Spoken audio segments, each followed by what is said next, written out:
गल करनी है। लो जी हाफिज होरां ने फतवा दिता है कि वड्डे होटलों के विच ਜਿਹੜੀਆਂ ਚੀਜ਼ਾਂ ਬਣਦੀਆਂ ਨੇ ਜਾਂ ਜਿਸ ਤਰ੍ਹਾਂ ਲੋਕ ਉੱਥੇ ਖਾਣੇ ਬਣਾਉਂਦੇ ਨੇ ਜਾਂ ਜੋ ਕੁਝ ਉੱਥੇ ਹੁੰਦਾ ਹੁੰਦਾ ਅੱਜ ਤੁਹਾਡੇ ਨਾਲ ਉਹ ਸ਼ੇਅਰ ਕਰਨ ਲੱਗੇ ਆ ਅਸੀਂ। ਤੇ ਸਾਰੇ ਭਰਾਵਾਂ ਦੇ ਅੱਗੇ ਅਪੀਲ ਕੀਤੀ ਜਾਂਦੀ ਹੈ ਕਿ ਸਾਡੀ ਵੀਡੀਓ ਵੇਖ ਕੇ ਅੱਗੇ ਦੂਸਰੇ ਲੋਕਾਂ ਤੱਕ ਵੀ ਸ਼ੇਅਰ ਕਰੋ ਕਿ ਤਾਂ ਕਿ ਜਿਹੜੇ ਵੱਡੇ ਵੱਡੇ ਹੋਟਲਾਂ 'ਚ ਜਾ ਕੇ ਖਾਣਾ ਖਾਂਦੇ ਨੇ ਜਾਂ ਮੇਰਾ ਮਕਸਦ ਹੈ ਕਿ ਵੱਡੇ ਵੱਡੇ ਰੈਸਟੋਰੈਂਟ 'ਤੇ ਜਾ ਕੇ ਪਿਕਨਿਕ ਮਨਾਉਂਦੇ ਨੇ ਆਪਣੀਆਂ ਫੈਮਲੀਆਂ ਨੂੰ ਲੈ ਕੇ। गाड़ी लाओ बाद पर बैठो पान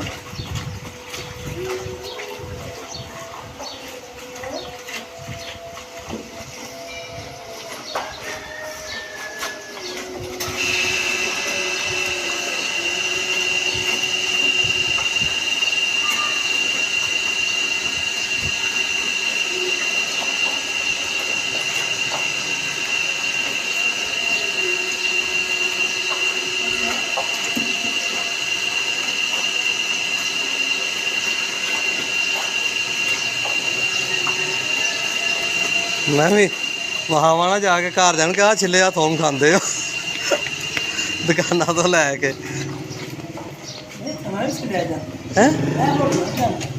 और एक ही गल अच्छा ये होटलों से जाना है।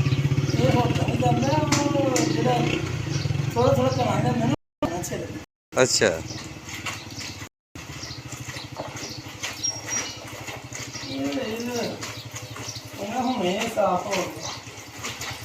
बंदे में रखे जाके पक्का थले पा के सुका के फिर छापरा पैक होना तो बाहर मुहर जाते ठीक है।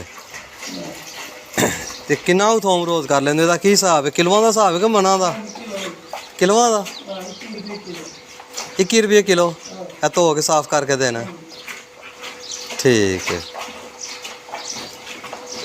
ये ਵੱਡੇ ਵੱਡੇ ਹੋਟਲਾਂ ਤੇ ਜਾਂਦਾ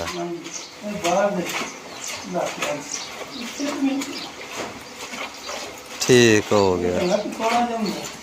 हाँ 500-600 मन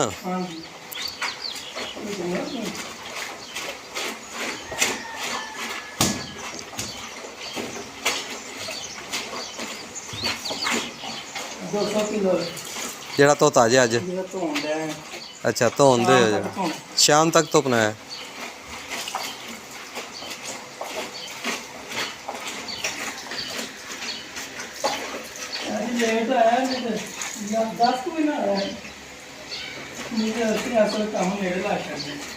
ठीक है यानी कि 2-3 घंटे 200 किलो तो पे आंदा